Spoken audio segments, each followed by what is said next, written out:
CPM ആണ് കേരളം ഭരിച്ചുകൊണ്ടിരിക്കുന്നത്. ഭരണത്തിൽ എല്ലാവർക്കും അതിർത്തിയുണ്ട്, പക്ഷെ ആരും അത് പ്രകടിപ്പിക്കുന്നില്ല എന്നുള്ളൂ. ഒന്നെന്ന് വെച്ചാൽ ഹിന്ദുക്കളെ സംബന്ധിച്ചിടത്തോളം അത് നമുക്ക് ഏറ്റവും ഒരു വിശ്വാസം നഷ്ടപ്പെട്ടത് നമ്മൾ ശബരിമലയുമായി ബന്ധപ്പെട്ട്, അതുപോലെ നൂറുകണക്കിന് ക്ഷേത്രങ്ങളെ കൊള്ളയടിക്കുകയും ചെയ്ത സാഹചര്യത്തിൽ ഈ പാർട്ടി അടുത്ത ഭരണത്തിൽ വരാതിരിക്കുന്നതിനാണ് 100% ആൾക്കാരും മനസ്സുകൊണ്ട് ആഗ്രഹിക്കുന്നത്. കാര്യമാണ് ചെയ്യണത്. ഇനിയും സാറിനെ കൊണ്ട് നല്ല കാര്യങ്ങൾ ചെയ്യുമെന്നുള്ള ഒരു താല്പര്യമുണ്ട്. അപ്പൊ എന്തായാലും അമ്മയുടെ അഭിപ്രായത്തിൽ GR അനിൽ തന്നെ വീണ്ടും നെടുമങ്ങാട് മണ്ഡലത്തിൽ MLA ആവും എന്നാണ് പറയുന്നത് അല്ലേ? തന്നെ ഇത് പരസ്യം പറഞ്ഞിട്ട് കാര്യമില്ലല്ലോ. ജനങ്ങളെ വാങ്ങിച്ചിട്ട് ജനങ്ങൾക്ക് കൊടുക്കാന്ന് പറയുന്നത് ഒന്നും കൊടുക്കുന്നില്ലല്ലോ. ഒന്നും കൊടുക്കുന്നില്ല. അവർ 2500 പെൻഷൻ കൊടുക്കാന്ന് പറഞ്ഞു. ഇപ്പൊ 2000 കൊടുക്കണില്ല.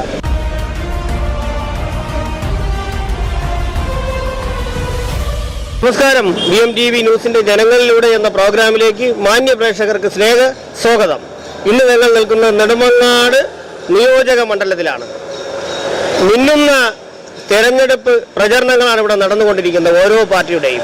നമ്മുടെ പ്രിയപ്പെട്ട ജനങ്ങളോട് ചോദിക്കാം, ആരായിരിക്കും ഇവിടെ ജയിക്കാൻ സാധ്യതയെന്ന്. ലോക്സഭ ഇലക്ഷൻ ഇനി തൊട്ടടുത്തായല്ലേ? അതെ, ഇനി ഏതാനും ദിവസങ്ങൾ മാത്രമേ ഉള്ളൂ. നെടുമങ്ങാട് മണ്ഡലത്തിലെ വോട്ടറാണല്ലോ. അതെ, നെടുമങ്ങാട് മണ്ഡലത്തിന്റെയാണ്. ഉണ്ട്. ഓക്കെ. അപ്പൊ എന്തായാലും 3 മുന്നണിയും ഉടുപ്പ് വെച്ച് അങ്ങനെ ഇരിക്കുകയാണ്. ആരാണ് ജയിക്കുമെന്നുള്ള പ്രതീക്ഷയിൽ ഇരിക്കുകയാണ്. എന്തായാലും ആരാണ് ഇവിടെ ജയിക്കാൻ കൂടുതൽ ചാൻസ് ഉള്ളത്? ഇവിടെ ഒരു പാർട്ടി ഏതായാലും ജയിക്കത്തുള്ളൂ. അതിൽ നമുക്കിപ്പോൾ BJPയുടെ കാൻഡിഡേറ്റ് ജയിക്കുമെന്നാണ് ഒരു 90% വിശ്വാസം. യുവരാജ് ഗോകുൽ നമ്മുടെ മണ്ഡലവുമായി ബന്ധപ്പെട്ട് നല്ല വർക്കുകൾ 2-3 വർഷക്കാലം കൊണ്ട് പൂർണ്ണമായി എല്ലാ പരിപാടികളിലും പങ്കെടുക്കുകയും എല്ലാ കാര്യങ്ങളിലും മുൻകൈ എടുത്ത് നിൽക്കുകയും ചെയ്യുന്നു. അതുകൊണ്ട് ഫസ്റ്റ് പ്രയോറിറ്റി എന്ന് പറയുന്നത് യുവരാജ് ഗോകുലാണ്, BJP സ്ഥാനാർത്ഥിയാണ്. അല്ലെ, BJP സ്ഥാനാർത്ഥിയെ നിർത്തിയതിൽ BJPക്കകത്ത് എന്തെങ്കിലും അസംതൃപ്തി പ്രത്യേകിച്ചുണ്ടോ? ഇല്ല, അത് പാർട്ടി ജില്ലാ ഘടകമാണ് തീരുമാനിക്കുന്നത്. സ്ഥാനാർത്ഥികളെ നിൽക്കാൻ ജില്ലാ ഘടകവും കേന്ദ്ര ഘടകവുമാണ്. അവർ നിശ്ചയിക്കുന്ന അനുസരിച്ച് ആരെയാണോ പറയുന്നത് അവർക്ക് മാത്രമേ നിൽക്കാൻ കഴിയുകയുള്ളൂ. നമ്മളിന്നലെ LDFന്റെ പ്രവർത്തകരോട് ചോദിച്ചപ്പോൾ അവർ പറയുന്നതെന്ന് പറഞ്ഞാൽ 2ഉം 3ഉം പിടിക്കാൻ വേണ്ടിയാണ് BJPയും കോൺഗ്രസും സ്ഥാനാർത്ഥിയെ നിർത്തിയിരിക്കുന്നത് എന്നാണ്. അത് ശരിയാണോ? അങ്ങനെയല്ല. ഇതിലെ ഒരു സത്യാവസ്ഥ, ഇത്രയും വർഷക്കാലം CPM ആണ് കേരളം ഭരിച്ചുകൊണ്ടിരിക്കുന്നത്. ഭരണത്തിൽ എല്ലാവർക്കും അതിർത്തിയുണ്ട്, പക്ഷെ ആരും അത് പ്രകടിപ്പിക്കുന്നില്ല എന്നുള്ളൂ. ഒന്നെന്ന് വെച്ചാൽ ഹിന്ദുക്കളെ സംബന്ധിച്ചിടത്തോളം അത് നമുക്ക് ഏറ്റവും ഒരു വിശ്വാസം നഷ്ടപ്പെട്ടത് നമ്മൾ ശബരിമലയുമായി ബന്ധപ്പെട്ട്, അതുപോലെ നൂറുകണക്കിന് ക്ഷേത്രങ്ങളെ കൊള്ളയടിക്കുകയും ചെയ്ത സാഹചര്യത്തിൽ ഈ പാർട്ടി അടുത്ത ഭരണത്തിൽ വരാതിരിക്കുന്നതിനാണ് 100% ആൾക്കാരും മനസ്സുകൊണ്ട് ആഗ്രഹിക്കുന്നത്. അതോടൊപ്പം തന്നെ ഈ പിണറായി സർക്കാരിന്റെ കാലത്തുള്ള ഒരു വികസന പ്രവർത്തനങ്ങൾ എങ്ങനെ നല്ല രീതിയിൽ നടന്നോ, എന്താണ് അതിനെക്കുറിച്ച് പറയാൻ? വികസന പ്രവർത്തനം നടന്നു വെച്ചാൽ ഒരു 10% നടന്നു കാണും. ബാക്കി അത്രയും കൊള്ളയാണ് നടന്നിട്ടുള്ളത്. കാര്യം നമുക്കത് പച്ചയായി പറയുകയാണെങ്കിൽ നമ്മൾ ക്ഷേത്രങ്ങൾ, ശബരിമല ആയിക്കോട്ടെ അല്ലെങ്കിൽ ഗുരുവായൂർ ആയിക്കോട്ടെ, നിരവധി ക്ഷേത്രങ്ങളുമായി ബന്ധപ്പെട്ട് കോടിക്കണക്കിന് രൂപയാണ് ഇവരുടെ ഭരണകാലത്ത് ദേവസ്വം ബോർഡും പാർട്ടിയും തങ്ങൾ കൊള്ളയടിച്ചുകൊണ്ട് പോയത്. അത് അനുവദിക്കാതിരിക്കുക. അതിപ്പം ഹിന്ദു ആണെങ്കിലും ക്രിസ്ത്യൻസ് ആണെങ്കിലും മുസ്ലിം ആണെങ്കിലും നമ്മുടെ കേരളം ആര് ഭരിച്ചാലും നന്നായി ഭരിക്കുക എന്നുള്ളതേ ഉള്ളൂ. ആലയത്തിലോ അല്ലെങ്കിൽ ഒരു ക്രിസ്ത്യൻ ദേവാലയത്തിലോ പോയി 1 രൂപ നമ്മുടെ ഈ ദേവസ്വം ബോർഡിനോ അല്ലെങ്കിൽ നമ്മുടെ കേരളത്തിൻ്റെ ഇപ്പം മുഖ്യമന്ത്രി സ്ഥാനത്തിരിക്കുന്ന ആളിനോ ചെന്ന് അവിടെ നിന്ന് 1 രൂപ പോലും എടുക്കാൻ പറ്റില്ല.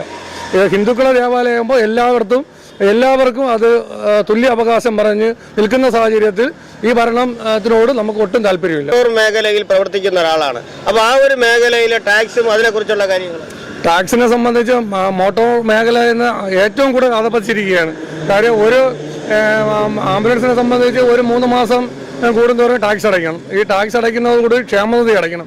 ക്ഷേമനിധി ഒന്നിൽ കൂടുതൽ വണ്ടി ഉള്ളവർക്ക് ഈ ക്ഷേമനിധി അടയ്ക്കാൻ ബുദ്ധിമുട്ടാണ്. കാര്യം ഒരു ക്ഷേമനിധി മാത്രമേ ഒരാളിന് കൊടുക്കുകയുള്ളൂ. ബാക്കി അത്രയും അസാധുവായി. അതുതന്നെയാണ് ഒരു മാസം കോടിക്കണക്കിന് രൂപയാണ് ഖജനാവിലേക്ക് പോകുന്നത്. അത് ഇത് വരുന്ന ഒരു ഡ്രൈവർക്കോ അതല്ലെങ്കിൽ അതിൻ്റെ ഓണർക്കോ അതിൽ 1 രൂപ പോലും കിട്ടുന്നില്ല.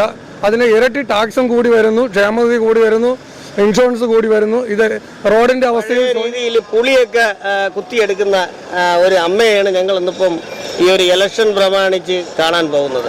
അമ്മ, ഇവിടെ 3 സ്ഥാനാർത്ഥികളും ഓൾറെഡി ഇങ്ങനെ ഉടുപ്പും തച്ചിരിക്കുകയാണ്. ആരാണ് ജയിക്കുമെന്നുള്ളത് അമ്മയുടെ അഭിപ്രായത്തിൽ എന്താണ്? ഇപ്പൊ ഭരിക്കുന്ന പാർട്ടിയോ അല്ലെങ്കിൽ മറ്റു പാർട്ടി ആരാണ് ജയിക്കാൻ ചാൻസ്? ഇവിടെ ആദ്യത്തെ ഇത് നോക്കുകയാണെങ്കിൽ ഇപ്പൊ മാറ്റങ്ങളൊക്കെ ഉണ്ടാവുമെന്ന് വിചാരിക്കുന്നുണ്ട്. ഇടതുപക്ഷ പാർട്ടിയുടെ ആളായിരുന്നല്ലോ നമ്മുടെ GR അനിൽ. അദ്ദേഹം വീണ്ടും ഇവിടെ മത്സരിക്കുകയാണല്ലോ. അപ്പൊ അദ്ദേഹം തന്നെ ജയിക്കാൻ ചാൻസ് ഉണ്ടോ? ജയിക്കും. അത് യാതൊരു സംശയം വേണ്ട. അത് അങ്ങനെ അത്രയ്ക്ക് തെറപ്പിച്ച് പറയാൻ കാരണം ആ മനുഷ്യൻ നല്ലൊരു മനുഷ്യൻ. ഞാൻ മുനിസിപ്പാലിറ്റി ഏരിയയാണ്. എനിക്ക് ഇവിടെ ബുദ്ധിമാന്ദ്യത ഉള്ള കൊച്ചുങ്ങൾക്ക് കിട്ടിയ കടയാണ്. അപ്പൊ ഞാൻ അൻസാറിനെ സംബന്ധിച്ചിടത്തോളം ഞാൻ സപ്ലൈയിലൊക്കെ വന്ന് കണ്ടിട്ടുണ്ട്. സാറിന്റെ റൂമിൽ ഞാൻ പോയപ്പോ എനിക്ക് കാണാൻ പറ്റിയില്ല. എനിക്കൊരു ലൈറ്റ് ഇവിടെ നമ്പർ ഇടാത്തതുകൊണ്ട് എനിക്ക് ചൂടത്തിരിക്കാൻ പോലും പറ്റില്ല. പിള്ളേർക്ക് അച്ഛനും അമ്മയൊന്നും ഇല്ല. അപ്പോൾ അതിനൊരു ഇതിന് വേണ്ടി ഞാൻ അപേക്ഷ എഴുതാൻ പോയി. സാർ എല്ലാ കാര്യത്തിനും നല്ലൊരു വ്യക്തിയാണ്. പിന്നെ നമുക്ക് വേറെ ഒന്നും പറയാനില്ല. പാർട്ടിക്കാർ പറയുന്നതെന്ന് പറഞ്ഞാൽ ഒരു മന്ത്രി എന്നുള്ള പദവിക്ക് അപ്പുറം സാധാരണ ഒരു മെമ്പർ ചെയ്യുന്ന രീതിയിലാണ് നമ്മൾ അദ്ദേഹത്തെ സമീപിച്ചാലെന്ന് പറയുന്നത്. അതുള്ളതാണ്. നല്ല കാര്യമാണ് ചെയ്യണത്. ഇനിയും സാറിനെ കൊണ്ട് നല്ല കാര്യങ്ങൾ ചെയ്യുമെന്നുള്ള ഒരു താല്പര്യമുണ്ട്. അപ്പൊ എന്തായാലും അമ്മയുടെ അഭിപ്രായത്തിൽ GR അനിൽ തന്നെ വീണ്ടും നെടുമങ്ങാട് മണ്ഡലത്തിൽ MLA ആവും എന്നാണ് പറയുന്നത് അല്ലേ? തന്നെ എന്റെ വിശ്വാസം അത് തന്നെയാണ്. ഞാന് ചെറുക്കാണി വാർഡില് ബിജുവിന്റെ വാർഡിലാണ്. ബിജു സഖാവ് എന്ന പെണ്ണിന് ഞങ്ങൾ എല്ലാരും വോട്ടിട്ട് അതേപോലെ പാർട്ടിയെല്ലാം നോക്കിയത് നല്ലൊരു വ്യക്തിയാണ്. അപ്പൊ നമ്മള് പാർട്ടി ഇതായിട്ട് പറയണതൊന്നുമല്ല. നല്ല കാര്യം, നല്ലൊരു വ്യക്തിയാണ് ഇപ്പൊ നിൽക്കുന്നത്. പിന്നെ നമുക്ക് മാറ്റം ഉണ്ടാവാൻ ഇനി എന്താണ് ജനങ്ങളെ കയ്യിലിരിക്കണം എന്നുള്ള കാര്യം നമുക്ക് അറിഞ്ഞുണ്ടാവും. എന്നാലും കഴിഞ്ഞ തവണത്തെക്കാളും 5 വർഷത്തെക്കാളും ഈ ഒരു ഇദ്ദേഹം ഒരു 5 വർഷം ഭരിച്ചപ്പോൾ ഒരുപാട് മാറ്റം ഉണ്ടായി എന്ന് പറഞ്ഞു കഴിഞ്ഞാൽ ഞങ്ങളെ ഏരിയയിലെ സംബന്ധിച്ചിടത്തോളം നല്ല മാറ്റം ഉണ്ടായി. പിന്നെ ഞങ്ങളെ കാര്യമൊന്നും പറയണ്ട. എൻ്റെ കാര്യം ജീവിതങ്ങളെല്ലാം അങ്ങനെയാണ്. അതുകൊണ്ട് എനിക്ക് അതൊന്നും കൂടുതൽ പറയാനൊന്നുമില്ല. എനിക്ക് ഒന്നും തന്നില്ലെങ്കിലും വേണ്ട, എൻ്റെ കുട്ടികളെങ്കിലും അവർ ആ ഒരു സഹകരണത്തിൽ കൊണ്ടുപോകുന്നുള്ളൊരു ഇത് അനുസരിച്ച് ജയിക്കുകയാണെങ്കിൽ അതൊരു താല്പര്യം ഉണ്ടെന്ന് എനിക്കുണ്ട്. എൻ്റെ മനസ്സിലുണ്ട്. അതിന് ഈ മുമ്പോട്ട് പോയാൽ ഇലക്ഷൻ അടുത്ത് വന്നല്ലേ? തൊട്ടടുത്തായി. ഏത് പാർട്ടി അധികാരത്തിൽ വരുമെന്നാണുള്ള? കോൺഗ്രസ് വരും.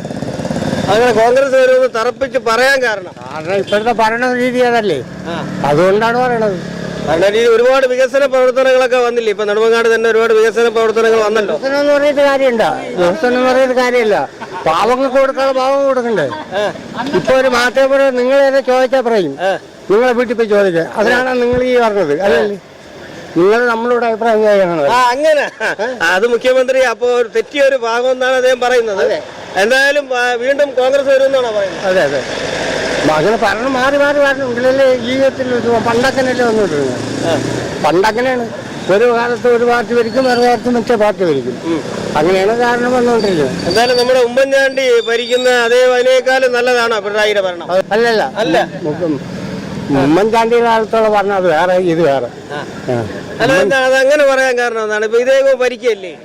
ഇദ്ദേഹം ഭരിച്ചെന്ന് പറഞ്ഞിട്ട് കാര്യമില്ലല്ലോ. ജനങ്ങളെ നിന്ന് വാങ്ങിച്ചിട്ട് ജനങ്ങൾക്ക് കൊടുക്കാന്ന് പറയണ ഒന്നും കൊടുക്കുന്നില്ലല്ലോ.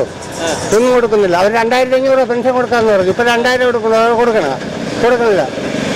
പിന്നെ എനിക്ക് 68 വയസ്സായി, ഇനി പെൻഷൻ ഇല്ല. 68 വയസ്സായി, ഇനി പെൻഷൻ ഇല്ല. അതോടൊപ്പം തന്നെ നമ്മുടെ ആരോഗ്യ മേഖലയൊക്കെ നല്ല അടിപൊളിയായിട്ടല്ലേ പോകണം? ആരോഗ്യ മേഖലയിൽ വീണ ജോർജിനെ കണ്ടില്ലേ? ഇങ്ങനെ ഒരു പാർട്ടിയിലെ ഇടയിൽ നിന്ന് കയറിയിട്ട് കഴുത്തി കൂടെ ഇങ്ങനെ പിടിച്ചോണ്ട് പറഞ്ഞത്. അതിൽ യഥാർത്ഥത്തിൽ സത്യമുള്ള വല്ല കാര്യമാണ്? യഥാർത്ഥത്തിലുള്ളതല്ലേ നിങ്ങൾ പറയൂ. നിങ്ങൾ ഇതിപ്പോ പരസ്യം ചെയ്ത് നിങ്ങൾ ഉള്ളതേ പറയുള്ളൂ. അതേ ഉള്ളൂ. അപ്പൊ എന്തായാലും നമ്മുടെ ഈ നെടുമങ്ങാട് കോൺഗ്രസ് തന്നെ അധികാരത്തിൽ വരുമെന്നാണ് പറയുന്നത് അല്ലേ? മൊത്തത്തിൽ വരും. എത്ര സീറ്റ് കിട്ടും? നമുക്കൊരു 120 സീറ്റ് പ്രതീക്ഷ. 140 ഉള്ളു. അതെ, 120 സീറ്റും പ്രതീക്ഷ.